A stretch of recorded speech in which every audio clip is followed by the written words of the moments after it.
you awake? I thought I heard you get up. Yeah, I'm awake. Sorry, I just can't sleep. Are you thinking about him? Yeah, a bit. Usually get back to sleep, my love. I'm fine. No, it's okay. What else is on your mind? I don't know. It seems weird, but I had one of the most vivid dreams of my life. I saw a fox on a snowy mountain, just looking confused and worried. Those eyes. I can't get those eyes out of my head. She was running in the windy snow, looking for something.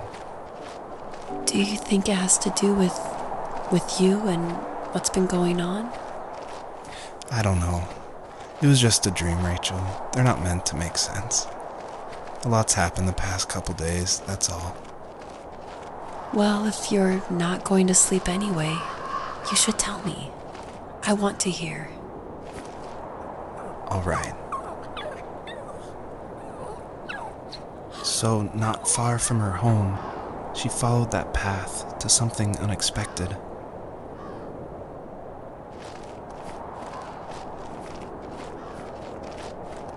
She couldn't stay, though. She had to find her other 2 children. So she took that path. She followed it towards something ancient. Something with answers.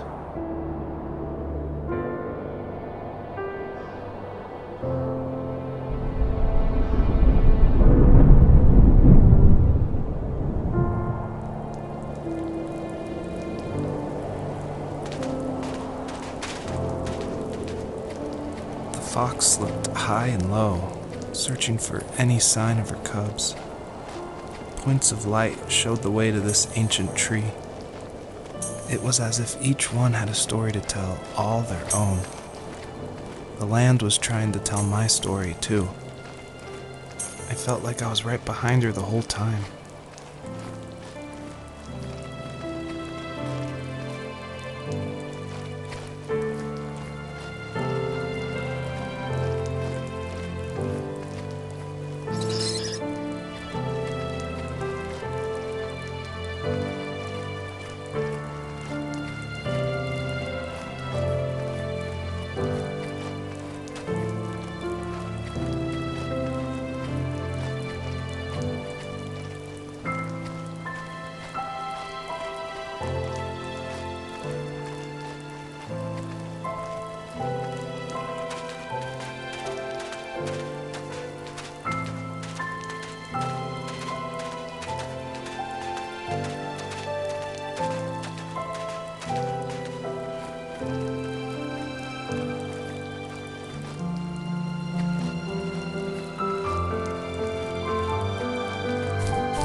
As a kid, did you ever do show and tell in your class?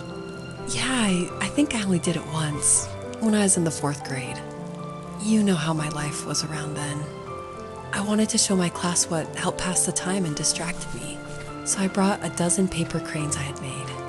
I think I told everyone how badly I wanted to be a bird and fly, embarrassingly enough. Don't be embarrassed. Every kid wants to fly. For me, it was another toy from my dad, a wooden boat. I remember guarding it so carefully in my hands as I walked into class. When I sat down, a group of boys immediately made fun of it. They asked which trash can I found it in, or why an ugly log was my favorite toy. When I got up, I didn't even want to tell them my dad had carved it. I said it was a joke gift my friend had given me. Kids can be so cruel. Some of them are. I shouldn't have let them get to me, but it did. It's amazing we bounced back at all.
Usually those kids would leave me alone, but somehow they could tell I was different. They made fun of how far away I lived. They called my dad a sourdough. I was a blabbermouth as a kid, telling my dad stories I made up for hours. But after that show and tell, I didn't tell him much anymore. He didn't know exactly what was wrong, but his best guess was that the toys he carved weren't cool enough. He carved me a tank and tried to tell me what it was like to be in a real tank as a serviceman. I didn't know your dad was in the military. Yeah, in the army. The sad thing is that I'd pretty much forgotten until just now. There's so much I still don't know about him. I'm sorry. He knows how much you love him. You're going to see him again soon and have some closure, I'm sure.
Do you remember what my dad did for a living? Wasn't he like a lumberjack? That's one way of putting it. If wood was a canvas, then a carving knife was his paintbrush. Even after working a 50-hour week, even after his hands were more splinters than skin, he would bring home the nicest piece of Alaskan weeping cedar and make me toys.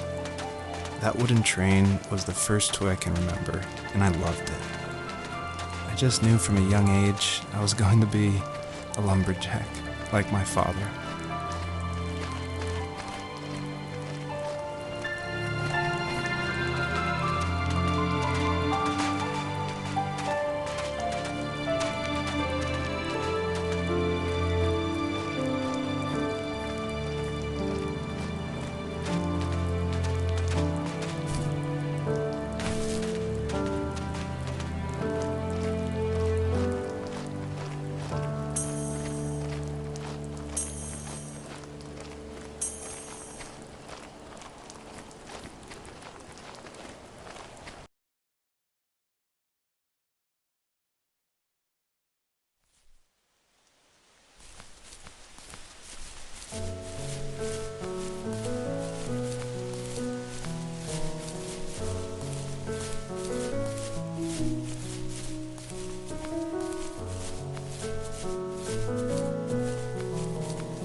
My teenage years were full of sketching, angst, and trouble. I wasn't popular or unpopular. Maybe just forgettable. I guess that gave me a sense of freedom, so I hung out with crazy kids, doing crazy things, even though I mostly just watched the chaos ensue. We did it all, put fireworks in mailboxes, hide roadkill in people's garages, break windows of the barber shop in Anchorage. My dad was furious, but he was so busy working he couldn't do much to stop me from going out. I think being an adult means there's no one to stop you making hard decisions. He had to make a living, and he couldn't be in two places at once. Yeah, I realize that now. But at the time, I was sure he was more interested in growing his business than what was going on with me.